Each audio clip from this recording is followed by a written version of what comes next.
Hey guys, in this video you're going to be checking out the Skyzone S140 3-inch micro drone. And this one is a fully built model. This one comes from GearBest. I did a review on just the frame by itself, on no components. That frame came from Banggood, and I did that review maybe a week ago. So if you just want to see what the frame is like by itself, check out that video. I'll put a card in the corner.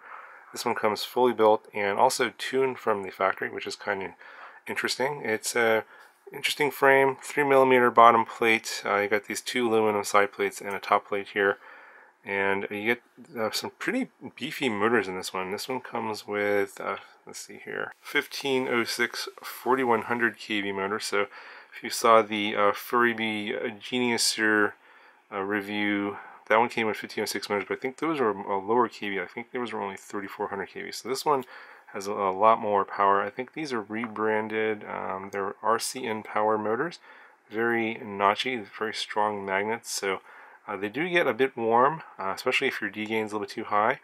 Like I said, it did come with a tune from the factory, so I did fly that initially, and in the flight demo you'll see that I changed it a little bit because of the some of the flutter that I was getting from the initial takeoff. But it was pretty easy to change, and I made some minor changes, and it flew well. I'll talk about that in the flight demo.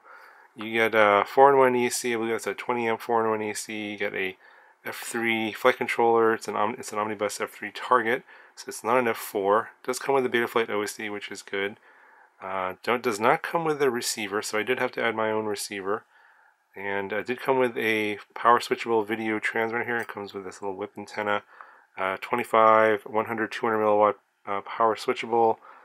The antenna here was kind of sticking out, and the video transmitter was just kind of floating around in here, so I did put the antenna through this hole here to sort of secure that, and then when I added the receiver, I zip tied the receiver and the video transmitter together to the top plate with this little green zip tie here, and this is the little micro receiver antenna sticking out the back. The receiver plugs into this port here, and I believe that's UART3 on the flight controller, and the included instruction manual does have the pinouts for that UART, or that particular port is right here. So you need to have a 4-pin connector and wire it such that you have S-bus on the top pin and then ground on the bottom pin. And then depending upon if you're using Spectrum or FreeSky, if you're using Spectrum, you're going to use the second pin, the 3.3 volt pin, and then all the other receivers will use the 5 volt pin. So this is the port you're going to use to connect up your receiver, and that corresponds to this port here on the flight controller. This one here is for your LED, if you have any LEDs to add, but this one didn't come with any LEDs. And also it didn't come with any buzzer. It does come with a Foxeer Aero Micro CCD camera as the FPV camera, so pretty good video. And the props that they included here are the DAL T3032 props. So these are some bullnose props. These are some older props. They've been around a while, and 3-bladed. You can see here they're a bit thinner than, like, say, the Cyclones. They say they bend quite a bit, and they do flex in flight. You can hear that on some hard turns.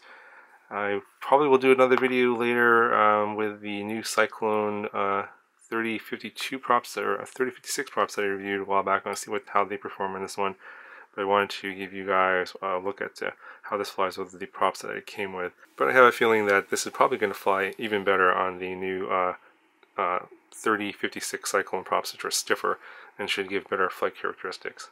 So as I mentioned before, I didn't do any optimization, flashing, or any kind of firmware updates on this. I just flew it exactly the way it came out of the box.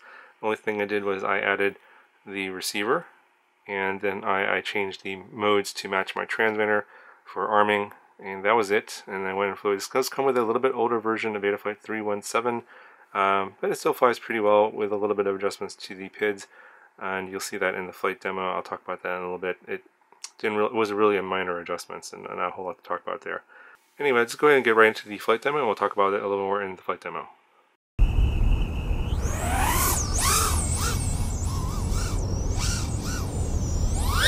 So this is the initial takeoff, and I'm hearing a little bit of fluttering from the props. Tune seems okay. I don't get any like major vibrations or anything like that, but I wasn't too happy with the oscillations or the fluttering in the props, so I just landed and lowered P and D gains, and I'm also going to raise the throttle pit attenuation from 0.25 to 0.3.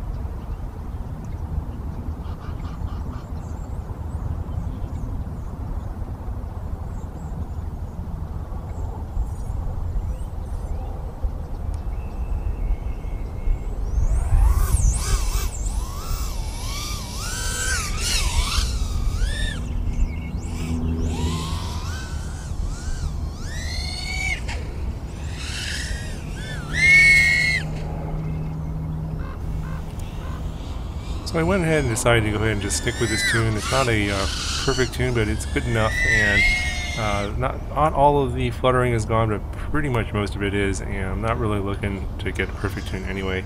Just want to see how flyable it is, and I'm not getting any major issues, so this is definitely a good enough tune for me. And as you can see here, it flies really nice. It's got tons of power.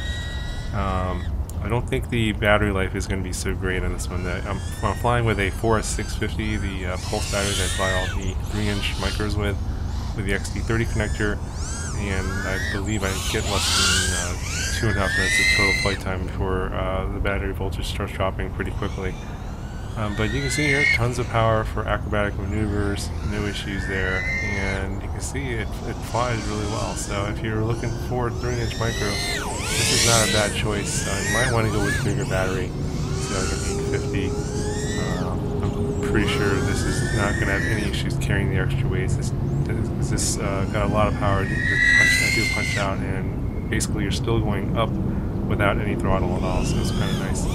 So anyway guys, that's going to do it for this video. Let me know if you have any questions, and I'll talk to you guys in the next one.